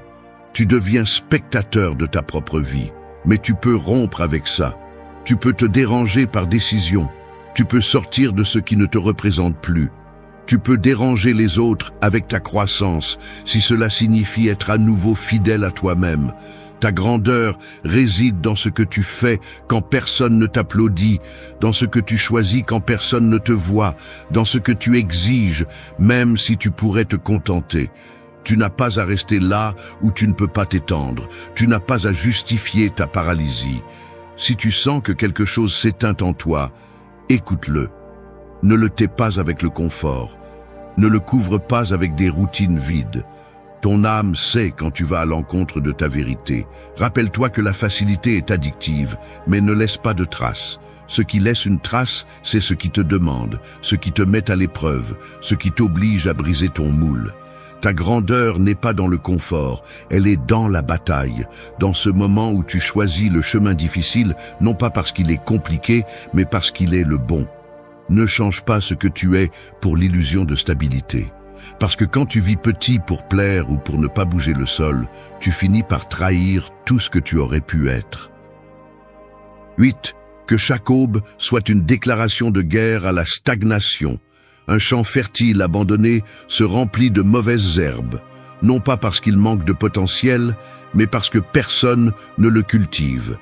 Il en va de même pour l'âme lorsqu'elle est mise en pause. Lorsque tu repousses tes décisions, lorsque tu réprimes ton feu, lorsque tu répètes les mêmes habitudes en espérant un résultat différent. La stagnation ne se ressent pas toujours comme un échec. Parfois, elle se déguise en routine, en fausse paix, en normalité. Mais à l'intérieur, elle te vide, t'endort, t'éteint lentement pendant que la vie continue sans toi. Beaucoup vivent dans l'attente de quelque chose qui les réveillera. Une opportunité, un signe, une poussée. Mais le stoïcisme n'attend pas. Le stoïcisme agit. Chaque jour est une nouvelle bataille contre la passivité, contre les excuses, contre l'idée que le temps va te donner la permission de changer. Le temps ne donne pas la permission. Le temps passe. Et si tu ne l'utilises pas pour avancer, il t'emporte. C'est pourquoi cette dernière leçon est un appel brutal à l'action. Que chaque aube soit une déclaration de guerre à la stagnation. Que tu te réveilles comme quelqu'un qui sait qu'il a une mission. Que tu ne te lèves pas pour survivre, mais pour avancer, pour construire, pour briser ce qui ne sert plus. Marc Aurèle disait que chaque jour est une nouvelle vie. Et il avait raison. Ce que tu as fait hier ne sert plus si aujourd'hui tu décides de céder à nouveau. Ton caractère ne se forme pas une seule fois. Il se forge au quotidien. Dans les décisions inconfortables, dans l'effort constant, dans les batailles silencieuses que tu mènes contre toi-même. Si tu ne fais pas de ta journée un acte de conquête, quelqu'un d'autre l'occupera pour toi. Le bruit extérieur, la paresse, la peur, les anciens schémas, tous vont prendre le contrôle si tu ne le fais pas en premier. Il ne s'agit pas de perfection, il s'agit d'intention, de mettre ton but au-dessus de ton confort, de regarder ton reflet et de savoir que tu as donné le meilleur de toi-même, même si ce n'était pas parfait. Parce qu'au final, le respect de soi ne naît pas des résultats, mais de l'engagement. Te lèves-tu avec un pourquoi ou simplement parce que le réveil sonne? Te déplaces-tu avec une direction ou répètes-tu simplement la même chose? C'est la différence entre stagner et évoluer, entre être en vie et vraiment vivre. Déclare la guerre à tout ce qui te freine, aux excuses que tu répètes, aux peurs que tu n'as pas encore affrontées, à la version de toi qui se contente, non pas parce que tu détestes qui tu as été, mais parce que tu sais qui tu peux devenir. Chaque aube est une opportunité qui ne revient pas. Et si tu décides de la vivre en automatique, tu offres un jour de plus à la médiocrité. Un jour de plus sans avancer. Un jour de plus sans devenir ce que tu es venu être. Fais de chaque jour une épreuve de feu, de chaque décision, une affirmation de ta vision, de chaque pas, un coup direct à la stagnation. Parce que la grandeur n'arrive pas d'un coup. Elle vient de la constance avec laquelle tu décides de ne pas abandonner, de l'engagement avec lequel tu affrontes ton chemin, même si ça fait mal, même si personne ne le voit, même si personne ne le célèbre. Et quand tu le feras, quand tu commenceras à vivre avec ce niveau d'intention, tu te rendras compte que tu ne cherches plus la validation ni la compagnie désespérée. Parce que ta vie devient une compagnie, ton but devient un refuge, et ta force devient respect. N'attends plus. Ta guerre commence chaque matin. Merci d'être resté jusqu'à la fin de la vidéo. Si vous avez tout vu, commentez « Je suis stoïcien » comme notre signe secret, indiquant que vous êtes un véritable apprenant du stoïcisme. N'oubliez pas de vous abonner et de liker la vidéo si elle vous a plu. Rendez-vous dans la prochaine vidéo. Au sein de chaque personne réside une tempête. On ne l'entend pas, mais elle détruit. Elle se manifeste lorsque la colère s'empare de ta langue, lorsque l'anxiété s'installe dans ta poitrine sans demander la permission, lorsque tu as besoin d'approbation comme si ta vie en dépendait, ou lorsque tu essaies de contrôler les autres parce que tu ne sais pas comment te contrôler toi-même. Cette tempête ne se calme pas d'elle-même. Elle te consume de l'intérieur, petit à petit, pendant que de l'extérieur tu sembles tout contrôler.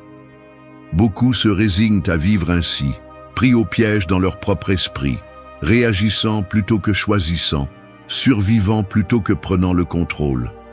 Mais vivre, ce n'est pas obéir aux impulsions, ni réprimer les émotions, ni s'adapter à ce qui te brise. Vivre avec force commence quand tu cesses d'être l'esclave de toi-même. Cette vidéo n'est pas là pour te consoler. Elle est là pour te confronter. Parce que continuer à blâmer le monde pour ce qui se passe en toi est une excuse bon marché. Si tu veux vraiment la liberté, commence par arrêter de justifier tes chaînes. La maîtrise émotionnelle n'est pas une inspiration passagère, c'est une guerre quotidienne contre ce qui te sabote. Le stoïcisme ne consiste pas à endurer avec la tête haute, il s'agit de te gouverner sans que le chaos ne dicte qui tu es. Tu vas recevoir 8 leçons qui ne vont pas caresser ton ego, mais qui vont allumer une partie de toi que tu avais peut-être oubliée, celle qui ne se rend pas, celle qui choisit avec clarté, celle qui se respecte sans permission. Tout changement profond commence par une décision inconfortable, la décision de te regarder en face, d'arrêter de te mentir et de faire ce que tu n'as pas encore fait, prendre le contrôle de ton monde intérieur. 1. Respire avant de réagir. C'est là que commence votre pouvoir. Un volcan n'explose pas immédiatement.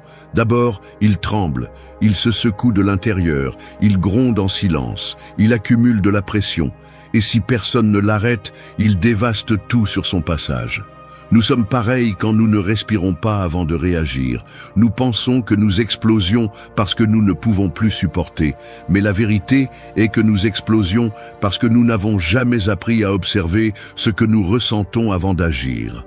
La respiration est le barrage qui contient le feu, l'instant qui peut transformer une guerre en calme, un mot blessant en un silence puissant, une mauvaise décision en une opportunité de choisir différemment. La plupart des gens vivent comme s'ils étaient possédés par leurs émotions. Il suffit d'une phrase mal dite, d'un regard qui dérange, d'une petite erreur de quelqu'un d'autre pour que tout devienne une attaque personnelle. Et c'est à ce moment-là, lorsque la poitrine se tend, lorsque la mâchoire se serre, lorsque le cœur s'accélère, lorsque l'esprit s'obscurcit et que les impulsions prennent le dessus. C'est là, dans ce fragment de temps, que se joue votre liberté.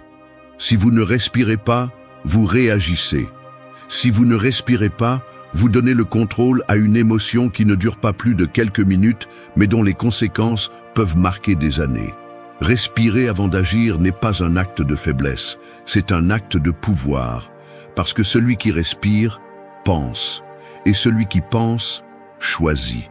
Celui qui réagit sans pause devient l'esclave de sa colère, de sa peur, de son insécurité. Celui qui prend un instant pour respirer profondément ne fuit pas, il prend les rênes, il regarde sa tempête intérieure et décide de ne pas se laisser emporter par elle. La pause n'est pas de la résignation, c'est de la stratégie. Le stoïcisme enseigne qu'entre le stimulus et la réponse, il y a un espace. Et dans cet espace se trouve votre liberté. Vous ne pouvez pas contrôler ce que font les autres, mais vous pouvez décider comment répondre.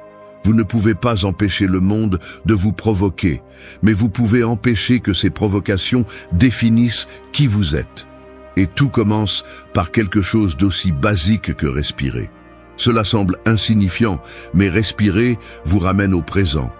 Il vous arrache des pensées automatiques qui vous disent « répondez maintenant, criez, défendez-vous ». Il vous oblige à sentir votre corps, à revenir à l'instant présent. Et dans cet instant, vous pouvez penser différemment.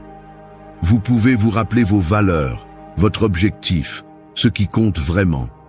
Vous pouvez lâcher le besoin de prouver quelque chose et agir à partir d'un lieu beaucoup plus fort, la sérénité. Il ne s'agit pas de ne pas ressentir de colère ou de peur, il s'agit de ne pas être contrôlé par elle. L'autocontrôle ne signifie pas réprimer, cela signifie transformer. Et la respiration consciente est la porte d'entrée. Chaque fois que vous vous arrêtez pour respirer, vous vous dites à vous-même « je décide, je ne suis pas mes impulsions ». Je ne vais pas vivre en réagissant. C'est la première étape pour reprogrammer votre esprit. Personne ne change sa vie sans maîtriser cet instant où tout veut déborder. De bonnes intentions ne suffisent pas. Il faut une pratique quotidienne. Alors la prochaine fois que vous sentez que quelque chose vous enflamme de l'intérieur, ne répondez pas. Respirez. Arrêtez-vous même si ce n'est que 3 secondes. Regardez ce que vous ressentez et n'agissez pas à partir de là. Agissez à partir de votre centre, pas de votre chaos. C'est là que commence le véritable pouvoir. 2. Arrête de contrôler les autres et commence à te gouverner toi-même. La plupart des gens vivent convaincus que leur paix dépend de ce que font les autres. Si quelqu'un ne change pas, il se frustre. Si quelqu'un ne répond pas comme il l'espère, il se fâche. Si l'environnement ne se conforme pas à leurs désirs, ils perdent le contrôle. Mais personne ne le dit à haute voix. C'est déguisé en bonnes intentions, en préoccupations, en « je le fais pour ton bien ». Au fond, ce qu'ils cherchent, c'est à contrôler. Que tout soit comme ils le veulent, que tout le monde agisse comme ils l'espèrent, que la vie se plie à leurs exigences. Mais la réalité est claire, tu n'as pas de pouvoir sur les autres. Et plus tu essaies, plus tu t'épuises, plus tu souffres, plus tu te perds dans une lutte que tu ne gagneras jamais. Contrôler les autres n'est pas du leadership, c'est de l'insécurité déguisée. C'est la peur que le monde ne s'adapte pas à ton scénario. C'est le besoin d'imposer parce que tu ne sais pas te tenir quand les choses ne se passent pas comme tu le veux.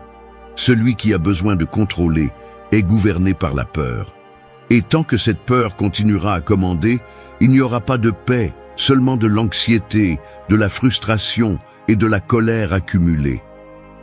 Vouloir que les autres changent pour te sentir mieux est la recette parfaite pour vivre insatisfait. Le stoïcisme le rend clair. La seule chose sur laquelle tu as un pouvoir absolu est ton esprit, ton attitude, tes choix. Tout le reste est hors de ta portée.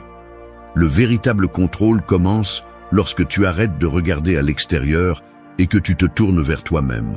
Lorsque tu reconnais que ce n'est pas ton partenaire qui doit changer pour que tu aies la paix, que ce n'est pas ton patron qui doit parler différemment pour que tu puisses travailler calmement, que ce ne sont pas tes amis, ta famille, ni tes ennemis qui doivent agir comme tu l'espères pour que tu te sentes bien. Le véritable contrôle commence lorsque tu te rends responsable de toi-même, de ce que tu ressens, de ce que tu penses, de la façon dont tu réagis. Lorsque tu comprends que l'extérieur n'est qu'un reflet de ce que tu portes en toi. Gagner en pouvoir personnel ne signifie pas mettre tout le monde en ordre, mais cesser d'avoir besoin qu'il le soit. C'est pouvoir être au milieu du chaos sans perdre la clarté. C'est savoir que tu peux voir comment tout se dérègle sans te décomposer toi-même. Parce qu'au final, personne n'a l'obligation d'agir comme tu le souhaites. Personne ne vit pour répondre à tes attentes. Et tu n'as aucun droit de modeler les gens pour qu'ils correspondent à ton moule. Essayer ne fera que te rendre plus faible, plus dépendant, plus frustré. Se gouverner soi-même est un travail difficile. Il est plus facile d'essayer de contrôler les autres que de se regarder dans le miroir et de reconnaître son besoin de prendre le contrôle. Mais si tu veux vraiment la paix, la force et la liberté, tu devras te rendre à une vérité inconfortable. La seule chose que tu peux changer est en toi. Et ce changement nécessite de la discipline, de l'humilité et du courage. Chaque fois que tu veux corriger quelqu'un, reviens à toi. Demande-toi pourquoi cela t'affecte autant, pourquoi tu as besoin qu'il s'adapte à ta façon de voir la vie. Observe ta réaction sans la justifier. Ressens l'inconfort sans vouloir le cacher. Arrête de courir à l'extérieur et commence à marcher à l'intérieur. Parce que tant que tu essaieras de contrôler ce qui ne dépend pas de toi, tu resteras esclave de tes propres attentes. La liberté émotionnelle ne naît pas de tout contrôler. Elle naît de l'abandon du besoin de contrôle. Celui qui se gouverne lui-même ne réagit plus par peur ou par anxiété. Il agit à partir de son centre, vit avec fermeté, choisit avec conscience. Et dans cet état, personne ne peut lui enlever la paix. 3. Ne crois pas tout ce que tu penses, remets tout en question. Tout ce qui traverse ton esprit n'est pas vrai. En fait, souvent, ton esprit ment. Et le pire, c'est qu'il le fait avec ta propre voix. Il te dit que tu ne peux pas, que tu n'es pas assez, que personne ne t'aime, que tout va mal se passer, que si tu ne contrôles pas tout, tout va se briser. Et tu le crois. La plupart des gens ne remettent pas en question ce qu'ils pensent. Ils l'acceptent comme s'il s'agissait d'une sentence définitive. Mais ton esprit n'est pas un juge, c'est un interprète. Et souvent, il interprète à partir de la peur, de vieilles blessures, de croyances que tu traînes depuis que tu étais enfant. Accepter, sans filtrer chaque pensée qui apparaît, c'est comme laisser n'importe quel étranger entrer chez toi et te dire comment vivre. Il ne s'agit pas d'ignorer ce que tu penses, mais d'apprendre à observer, analyser, filtrer et décider ce qui te sert et ce qui ne te sert pas. Parce que si tu ne prends pas le contrôle de ton dialogue interne, il prendra le contrôle de toi. Et quand cela arrive, tu t'enfonces. Tu commences à vivre dans l'insécurité, la paranoïa, la douleur. Le stoïcisme l'a compris il y a des siècles. Ce ne sont pas les faits qui nous détruisent, ce sont nos interprétations. Épictète le disait clairement. Ce qui nous affecte n'est pas ce qui nous arrive, mais ce que nous nous disons sur ce qui nous arrive. L'esprit crée des réalités, mais il peut aussi te créer une prison. Une prison faite de pensées déformées, exagérées, chargées de peur, de culpabilité ou d'exigence. C'est pourquoi tu as besoin de tout remettre en question. Te demander si ce que tu penses est réel ou si c'est juste une vieille programmation qui se répète encore et encore. Chaque fois que ton esprit dit « tu ne peux pas », demande-lui « qui le dit ? Pourquoi ? Sur quoi se base-t-il ? Combien de fois l'ai-je cru sans le vérifier ?» parce que beaucoup de tes idées limitantes ne sont même pas les tiennes. Elles viennent de ta famille, de tes professeurs, de ton environnement, de la société. Tu les as adoptées sans t'en rendre compte et maintenant, elles sont devenues ta voix intérieure. Mais une voix répétée n'est pas une vérité. Et tu n'as pas à continuer à obéir à des mensonges qui ne font que t'affaiblir. Reprogrammer ton esprit commence par identifier ces phrases qui te sabotent. Commence par prendre conscience du dialogue que tu entretiens avec toi-même tous les jours. Te parles-tu comme à un ennemi, comme à un juge cruel, comme à quelqu'un qui s'attend toujours au pire? Alors ne sois pas surpris si tes émotions suivent le même chemin. La façon dont tu te parles construit la façon dont tu te sens, et cela finit par définir la façon dont tu agis. Tu n'as pas besoin de te battre avec ton esprit, tu as besoin de l'éduquer, de l'entraîner comme un muscle, et cela se fait avec de la répétition, des questions, de la conscience. C'est inconfortable au début, mais nécessaire. Chaque fois que tu ressens de la peur, du doute ou de la colère, ne te laisse pas emporter par la première pensée qui apparaît. Ne la prends pas pour un fait. Examine-la. Compare-la avec la réalité. Demande-toi si elle te pousse à grandir ou à reculer. Si elle te connecte à ton pouvoir ou à ta peur. Et si elle ne te sert pas, laisse-la partir. Ne t'accroche pas à la pensée simplement parce que tu la connais déjà. L'esprit est un outil puissant, mais il n'a pas été conçu pour te gouverner. Tu es au-dessus de tes pensées. Tu décides quelle histoire tu vas croire. Et si tu commences à tout remettre en question, si tu arrêtes d'avaler chaque idée qui apparaît sans l'analyser, tu vas remarquer quelque chose. Le bruit se calme, la clarté apparaît, et ta vie commence à s'organiser de l'intérieur. Non pas par magie, mais parce que tu as cessé d'obéir sans réfléchir. 4. Reconnais ta colère sans te transformer en elle. La colère ne te rend pas fort, elle ne te rend pas non plus courageux. Elle montre simplement que quelque chose en toi a perdu son équilibre.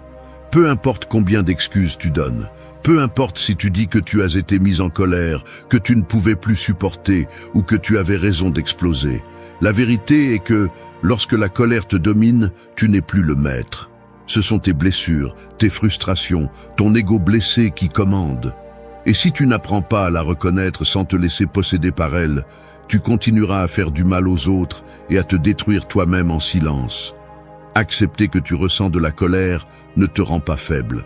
Ce qui te rend faible, c'est de ne pas la voir venir, de ne pas savoir la gérer et de justifier tes réactions comme si tu étais une victime sans choix.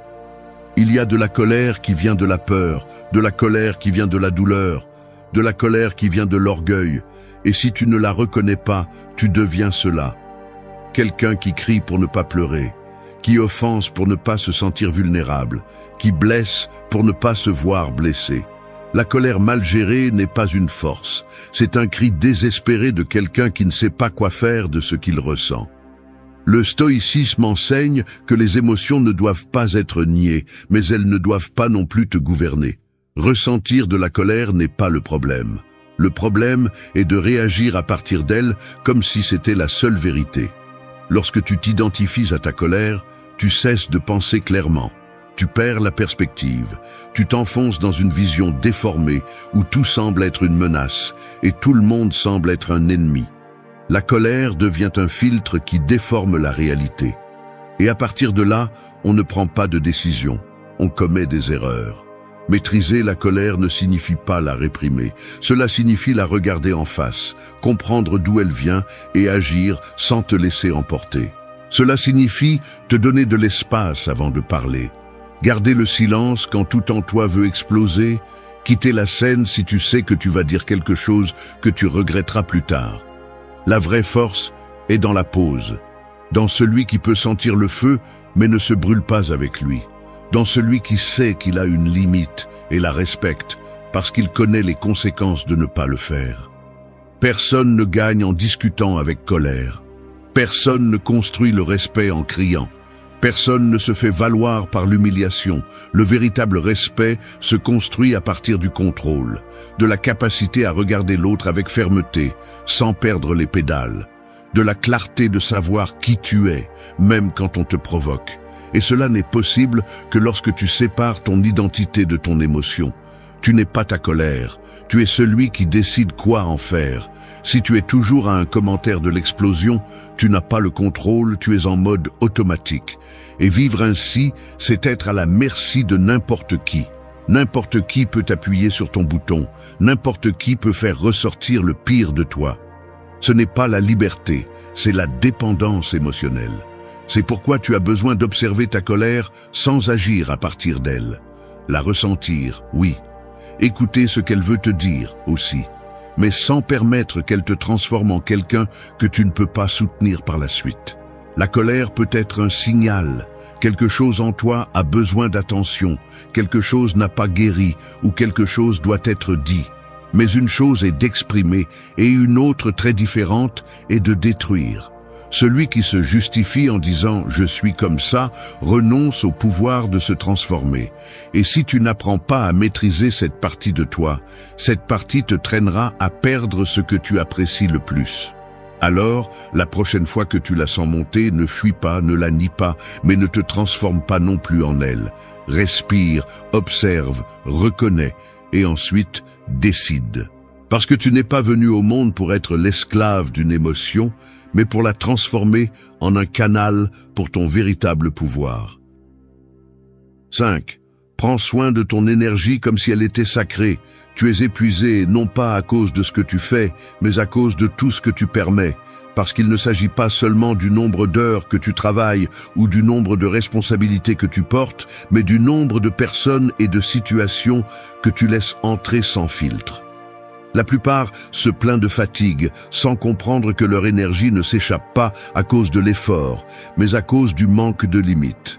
Elle est dépensée dans des conversations inutiles, dans des disputes sans sens, à trop penser à ce que font ou ne font pas les autres, à s'inquiéter pour des choses qui ne changeront pas simplement parce que tu te tortures à y penser.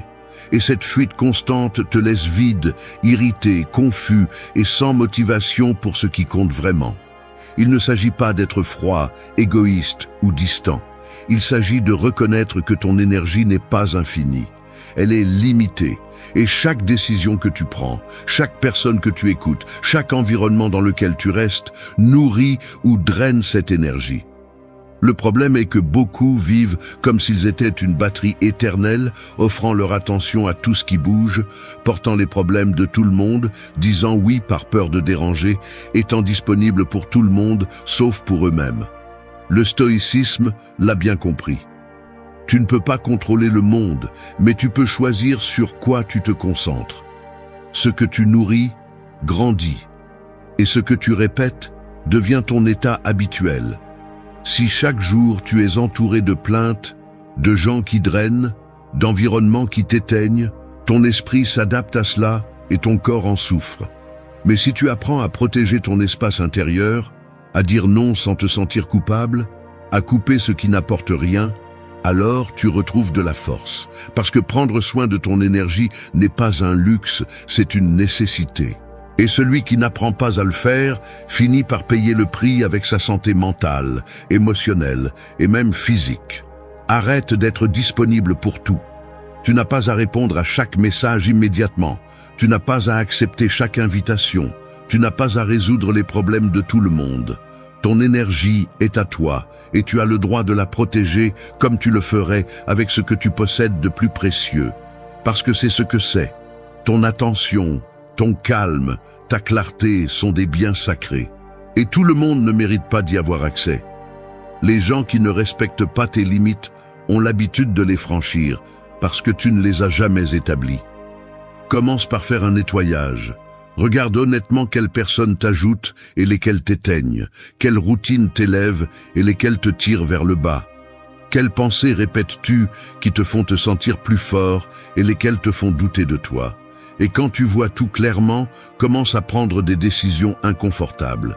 Parce que prendre soin de ton énergie implique de déranger les autres. Tu vas décevoir celui qui avait l'habitude que tu sois toujours disponible. Tu vas déranger celui qui profitait de ton manque de limites. Mais ce malaise vaut plus que de continuer à te sacrifier pour soutenir les autres pendant que tu t'effondres à l'intérieur.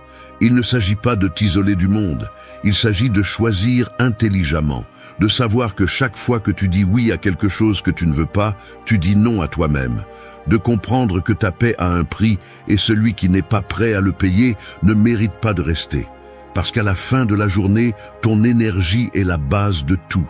Sans elle, tu ne peux pas créer, tu ne peux pas avancer, tu ne peux pas soutenir quoi que ce soit. Et si tu ne la protèges pas, personne d'autre ne le fera pour toi. 6. Parle-toi comme tu parlerais à quelqu'un que tu aimes. L'ennemi le plus cruel n'est pas toujours à l'extérieur. Parfois, il vit dans ta tête et porte ton nom. C'est cette voix qui t'insulte quand tu te trompes, qui te compare aux autres quand tu n'avances pas comme tu le voudrais, qui te répète encore et encore que tu n'es pas à la hauteur. Cette voix ne naît pas de la vérité, elle naît des années d'exigence, de blessures non résolues, de modèles qui t'ont appris à te valoriser seulement quand tu es utile, productif ou parfait. Et le plus absurde, c'est que tu acceptes cette façon de te traiter comme si elle était normale, même comme si elle était méritée. Tu ne tolérerais pas que quelqu'un que tu aimes te dise que tu es une déception, que tu ne réussiras jamais rien ou que tu es un échec à chaque fois que tu tombes. Mais tu te le dis toi-même, sans ciller, parce que tu l'as normalisé, parce que tu as grandi en pensant que te parler durement était de l'exigence, que te juger était de la discipline, que te punir était le chemin vers le changement. Mais ce n'est pas de l'exigence, c'est de la maltraitance. Ce n'est pas de la motivation, c'est de l'épuisement émotionnel. Et tu ne vas pas construire une vie forte à partir de la haine de toi-même. Le stoïcisme ne parle pas d'adoucir la vie, mais il parle d'être sage avec l'esprit. Et un esprit qui est traité avec brutalité ne peut pas trouver la sérénité. La discipline ne se contredit pas avec la compassion. Tu peux t'exiger sans te détruire. Tu peux reconnaître tes erreurs sans piétiner ton estime de toi. En fait, si tu veux te maintenir dans le temps, si tu veux avancer avec clarté, tu as besoin d'apprendre à te parler à partir d'un lieu de respect. Parce que si tu ne te respectes pas, toute critique va te renverser. Et si tu ne crois pas en toi, aucun succès ne te comblera. Chaque mot que tu utilises avec toi a du pouvoir. La façon dont tu te parles façonne l'image que tu as de toi. Si chaque jour tu répètes que tu ne peux pas, que tu es faible, que tu ne sers à rien, peu importe combien tu es capable, tu finiras par agir à partir de cette croyance. Mais si tu te parles avec force, avec clarté, avec fermeté et sans mépris, tout change. Parce que tu cesses d'être ton bourreau et tu deviens ton propre guide. Tu n'as pas besoin de te mentir ou de gonfler ton ego. Tu as juste besoin de te parler comme quelqu'un qui mérite du respect. Commence par observer ton dialogue interne. Écoute ce que tu te dis quand tu échoues, quand tu es fatigué, quand les choses ne se passent pas bien. Te punis-tu ou apprends-tu? Te noies-tu ou te relèves-tu? Parce que si tu ne le remets pas en question, tu vas vivre sous la narration d'un critique interne qui ne sera jamais satisfait. Et si cette voix ne se transforme pas, tout ce que tu accomplis continuera à te sembler insuffisant. Reprogrammer ton esprit signifie aussi rééduquer cette voix. Et pour le faire, tu dois être ferme, mais juste. Tu peux te dire la vérité sans te humilier. Tu peux te regarder en face sans te détruire. Le respect de soi ne se construit pas avec des cris, il se construit avec de la cohérence. Et la cohérence commence quand ce que tu dis, ce que tu penses et ce que tu fais vont dans la même direction. Personne ne va te sauver de toi-même. Personne ne va entrer dans ta tête pour faire taire cette voix si tu ne le fais pas d'abord. Et pour le faire, tu dois choisir consciemment un nouveau langage. Un langage qui n'est pas condescendant, mais qui est digne. Parce que si tu ne te parles pas comme quelqu'un qui mérite de l'amour, tu vas accepter n'importe quel traitement là-bas. Tu vas vivre en cherchant l'approbation parce qu'elle n'existe pas en toi. Tu vas exiger de l'amour, mais tu ne sauras pas le recevoir. La façon dont tu te parles est la base de tout. Si tu te traites comme un ennemi, tu vivras comme si le monde entier l'était. Mais si tu commences à te traiter comme tu traiterais quelqu'un que tu aimes vraiment, tu deviendras quelqu'un d'impossible à renverser. 7. Donne un sens à ce que tu vis, pas à la souffrance. La douleur est inévitable, Mais la souffrance est un choix. Tout ce qui te fait mal n'a pas à te briser. Tout ce qui te blesse n'a pas à te laisser porter une croix pour le reste de ta vie. Ce qui t'est arrivé ne définit pas qui tu es, mais ce que tu en fais, oui. Et si la seule chose que tu fais est de le répéter dans ta tête comme une condamnation éternelle, si chaque fois que tu trébuches, tu utilises le passé comme excuse, alors tu n'apprends pas, tu revivifies encore et encore ta propre blessure. La plupart traînent la douleur comme s'il s'agissait d'une identité. Ils s'accrochent à ce qu'ils ont perdu, à ce qui n'a pas été, à ce qu'on leur a fait, comme si tout cela expliquait leur valeur. Mais vivre ainsi, c'est perpétuer le mal, c'est rester attaché à ce qui n'est plus. C'est permettre que ce qui s'est passé continue à te contrôler, non pas parce qu'il a encore du pouvoir, mais parce que tu n'as pas voulu lâcher le récit de la victime. Et attention, reconnaître la douleur n'est pas une faiblesse, c'est nécessaire. Mais le nourrir chaque jour jusqu'à ce qu'il t'enferme est une autre chose, parce qu'il y a une ligne très fine entre traiter la douleur et se rendre à elle. Le stoïcisme enseigne à regarder la réalité avec crudité, mais aussi avec un but. Les choses ne se passent pas toujours bien, c'est un fait. Les gens échouent, les pertes font mal, la vie frappe, mais ce qui distingue une personne forte de quelqu'un qui s'effondre n'est pas ce qui lui arrive, mais ce qu'elle en fait. Tu peux utiliser la douleur comme une excuse ou comme une motivation. Tu peux te noyer dans ce que tu ne comprends pas ou le transformer en une leçon qui te renforce. Et cette décision, aussi difficile soit-elle, est toujours entre tes mains. Chaque expérience, même la plus dure, peut avoir un sens. Non pas parce que la douleur est bonne, mais parce que tu peux la transformer. Tu peux décider que cette chute a été le début de ta force, que ce rejet t'a appris à te valoriser, que cette trahison t'a obligé à poser des limites. Il ne s'agit pas de romantiser la souffrance, il s'agit de ne pas la laisser devenir ta maison. Parce que si tu ne lui donnes pas de sens, tu vas vivre piégé, répétant les mêmes histoires, blâmant les mêmes fantômes, sans jamais vraiment avancer. Et donner un sens ne signifie pas tout comprendre.